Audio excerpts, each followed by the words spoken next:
there's so much power in your presence. If you knew how powerful you were when you were present, you would put more time into developing the presence within you so you can create the reality for yourself that you know you're here to create.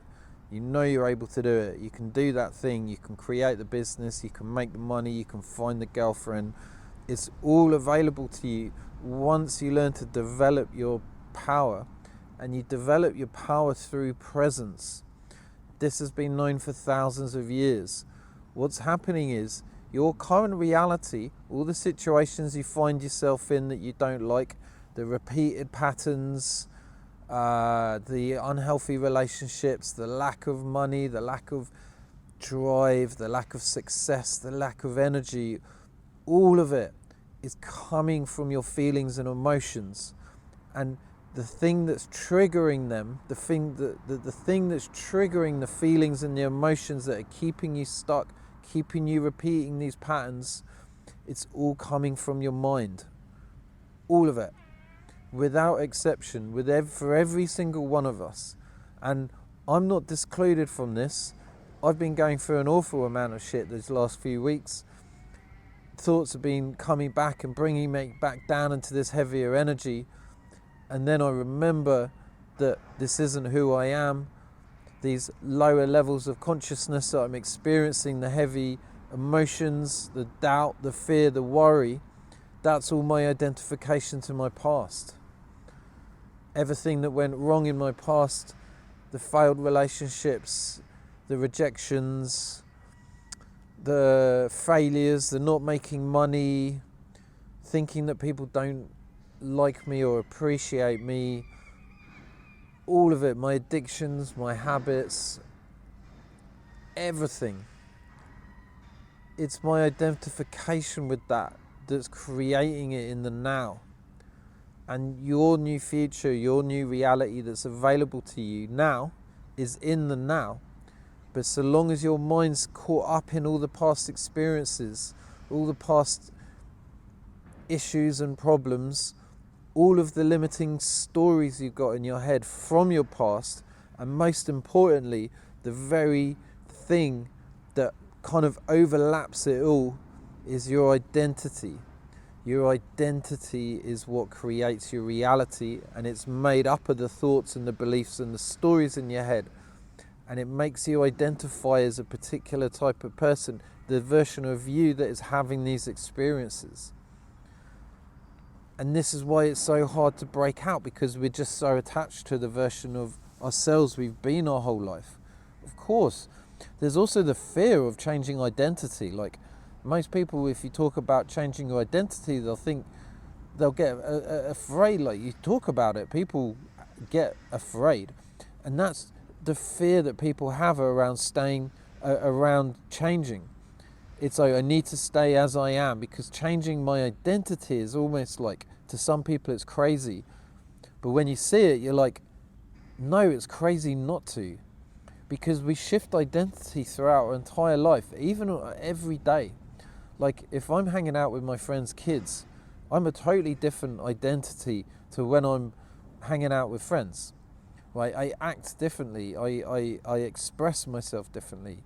If I'm on a date with a woman, for my first date, it's probably very different to when I'm working with a client and to when I'm meeting a stranger on the street. We express ourselves differently, and we have, at our core, we're the same. That doesn't change. If we can connect with that essence, that part of us that hasn't changed from when we were born right up until now. Think about times when you were young, like take your memory back to as early as you can, and just notice that underneath the words you might have been saying and the experiences you were having was an essence. It's unchanging. That's who you are. That's truly you. At least that's how I like to look at it. And then who I'm being in each moment varies depending on who I need to be in order to get through life as best I possibly can.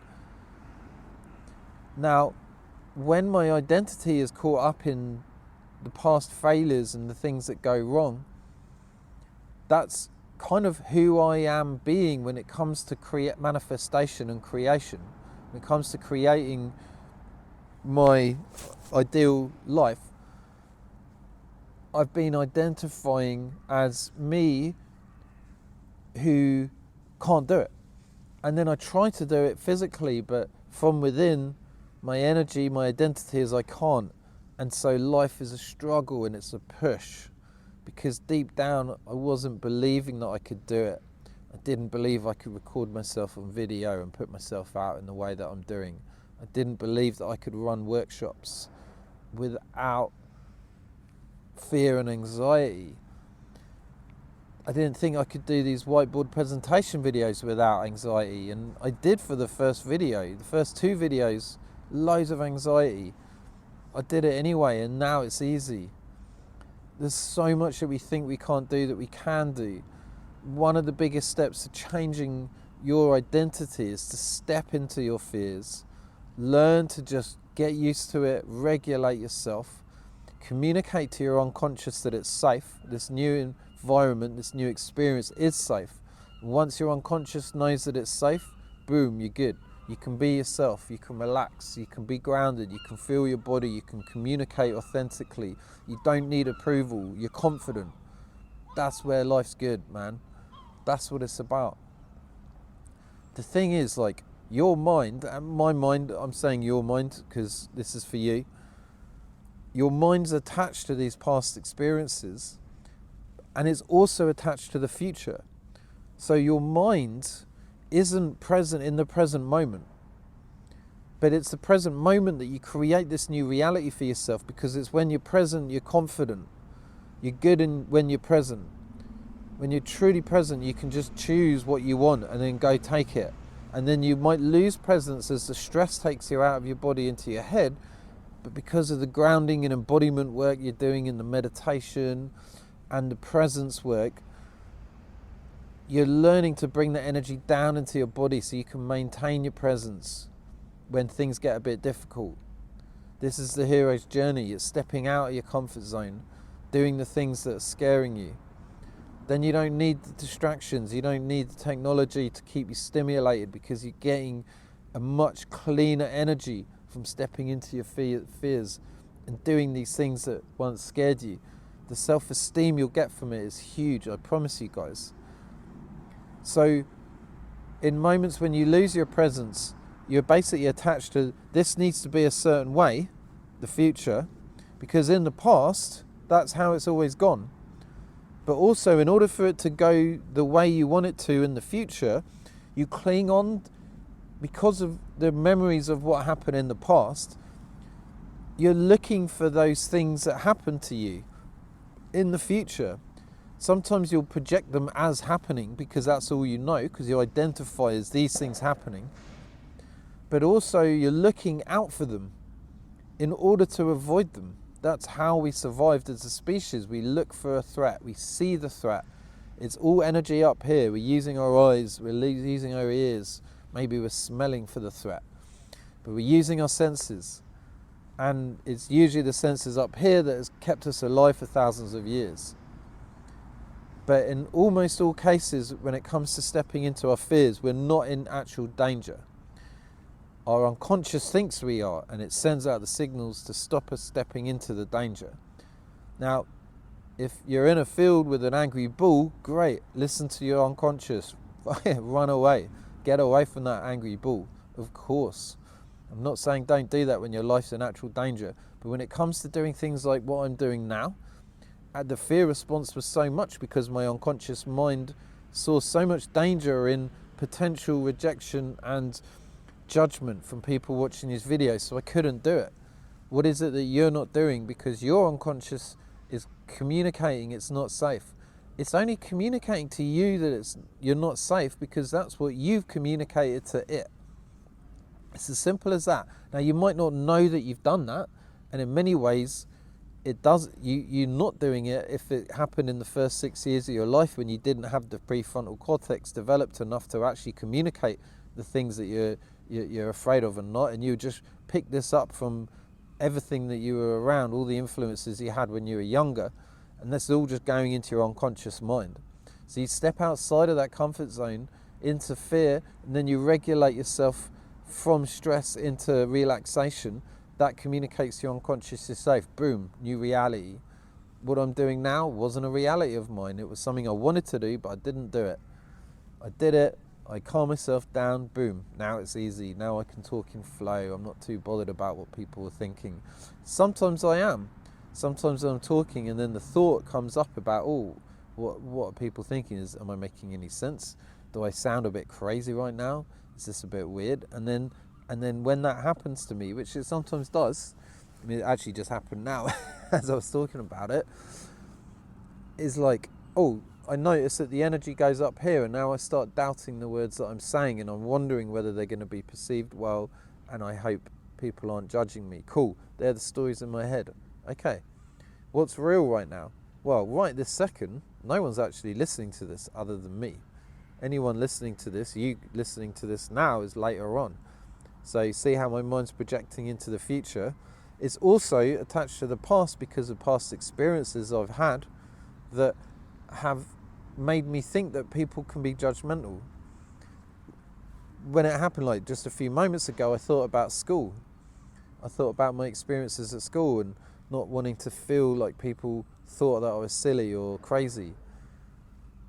And so I bring that clouds my judgment, it clouds my self-expression. But what's true now? Well, I'm sat in a park, I've got the sun on my face, I'm enjoying recording this video, enjoying the words that are coming out of my mouth. Life's pretty good right now. I'm feeling my feet against the ground. Now I'm bringing my consciousness out of my head and into my body where I can be present. Now I can be confident. Now I can express myself authentically because I'm communicating from my body, not from up here, not from a need to get approval or a need for things to be different so I can be good. It's like, come down into the body, I am good. Now I don't need anything to be how my mind wants it to be in order to feel good. This is attachment. When you're attached to things around you being a certain way, what you're doing is communicating that you're not okay. And now you need to control everything around you so you can feel okay within. The truth is, you've got to feel okay within first, and then you can allow the outside world to be as it is. That's the key. It's really the key to everything, I feel. Maybe not everything, but a lot. A lot of things. I mean, apply it to your life. Like, if you're not taking action still, if you're not stepping out there, doing the things you want to do, why not? What is it? It's the fear response, it's the anxiety. I can't quite remember, I lost my trail of thought there, what I was talking about. But yeah, you get the idea, hopefully. Thanks for watching this video. I really appreciate you guys, as always. If you want to work with me one-on-one, link in the description. I'm going to start running online group programs for people that can't afford the one-on-one coaching. So if you've been watching my videos and you feel the calling, let me know. I'm going to be offering it at a very good price, especially as I start off these group coaching programs. They're going to go on for about 4 to 6 weeks. Yeah, so if that interests you, click the link down below to my website and you can put your email address in the message box with your name and why you're interested in doing the group work, and then I'll get in touch with you to discuss the price and what to expect. Thanks for watching, guys, as always.